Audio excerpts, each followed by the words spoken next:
The Real Game Awards happened earlier this past week, and I thought for the most part it was really refreshing to see a grassroots type of presentation. Was it the greatest thing ever? No, but a lot of care went into it to make it an alternative to what we see from the mainstream that constantly panders to a woke narrative and kind of just seems a little bit too much of a shill product.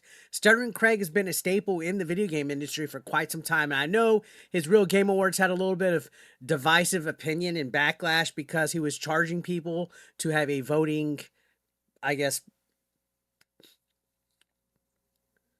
Now, the Real Game Awards did get a little bit of a backlash because it did have a requirement that you had to pay in order to have voting powers, but that was done to keep away access media like IGN, Polygon, Vanity Fair, you name it. Because, like in the actual Game Awards by Jeff Keighley, legacy media, access media, whatever you want to call it, the journalist, they have 90% of the vote, while the fan vote is only 10. And that's not how it should be. Access media tries to gatekeep and close all of us out. And people didn't like that. In fact, all the woke journalists from Kotaku's and whatever, they all complained about it, calling this a right-wing rage bait grift. And we knew it was coming. There was going to be some developers that won awards at this event that got butthurt. For example, PSX Bunlith said, so honored to have won the coveted Anti-Woke Game Awards Best Racing Game category. As a trans woman, it's so comforting to see them prioritize diversity, equality, and inclusion. To celebrate, I'm going to have gay sex with my faggot transgender dog girl.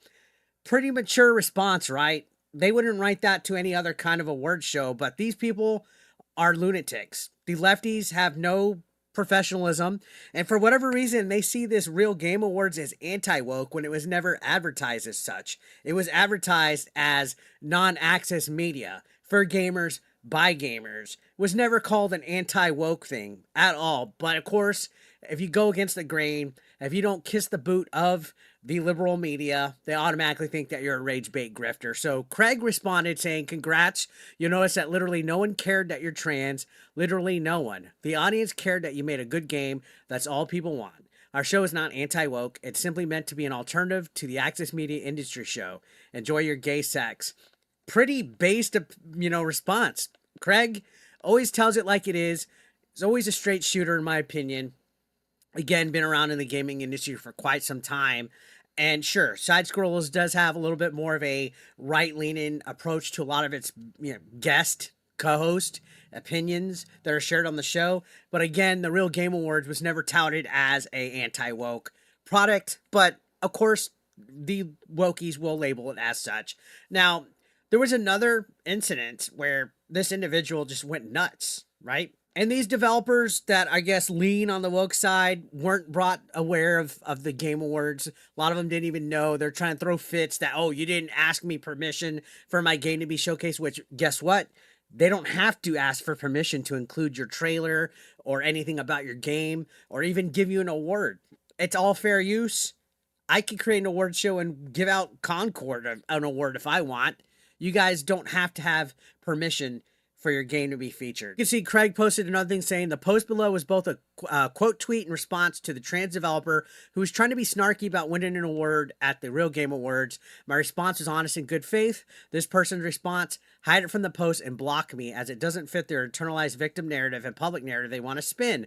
Somehow, while this person was literally getting praise for the work, they were able to spin it into being a victim. So they went nuts. They lost it. They blocked Stuttering Craig, even though Craig wrote a rebuttal saying, hey, congrats, we like your game. It's fine if you're trans, but these guys are snowflakes. They don't know how to react when somebody holds an actual conversation with them. And like Smash said in his article that he wrote about this, these are the same folks who made careers out of patrolling gaming spaces for anything that doesn't align with the worldview. And that's right.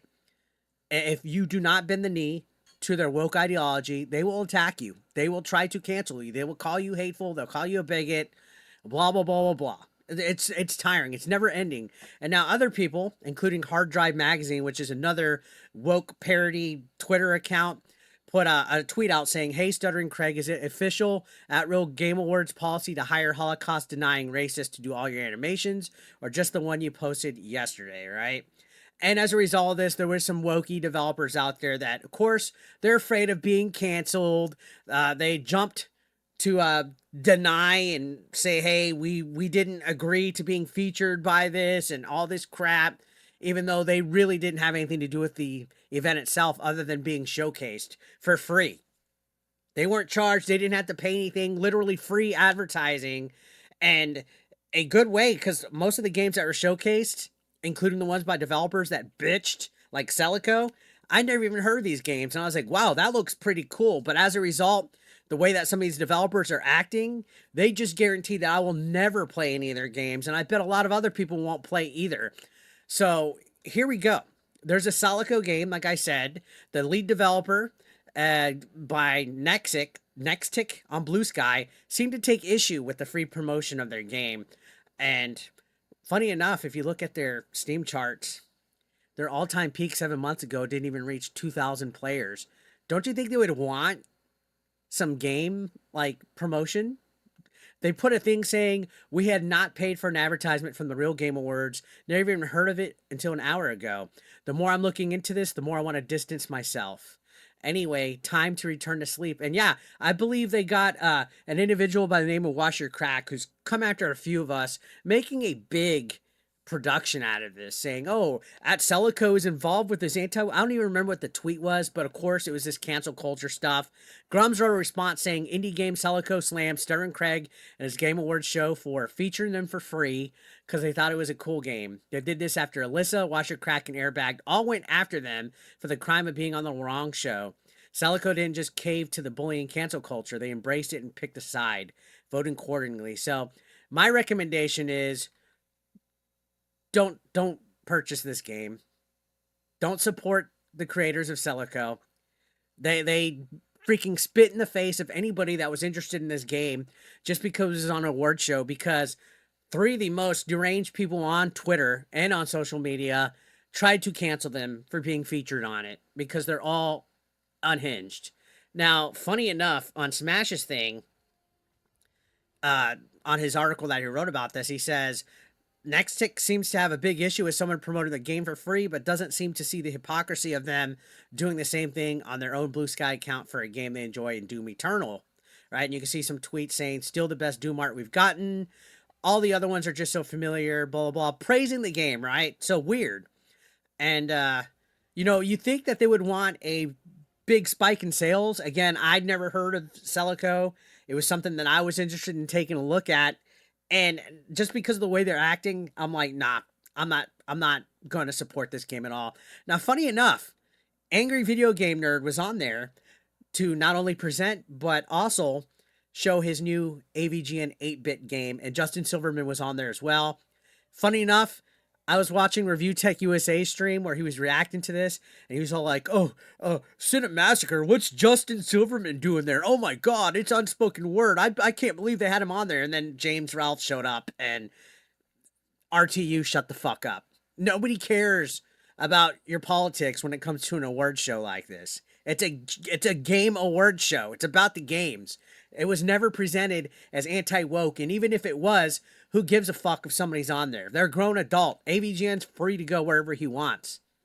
So honestly, I think it was really cool of James to be on there. And also, there was other presenters like Smash and, just countless others, Madam Savvy, that I support full-heartedly because I like their opinions, I like their content, I like the stuff they bring. But this was not an anti-woke award show. Anybody thinking that is just a snowflake themselves that can't handle the fact that Access Media was banned from this. So, Selaco, yeah, I'm not buying that game. They sealed the deal, and I hope a lot of other people follow suit for how they acted immaturely in this.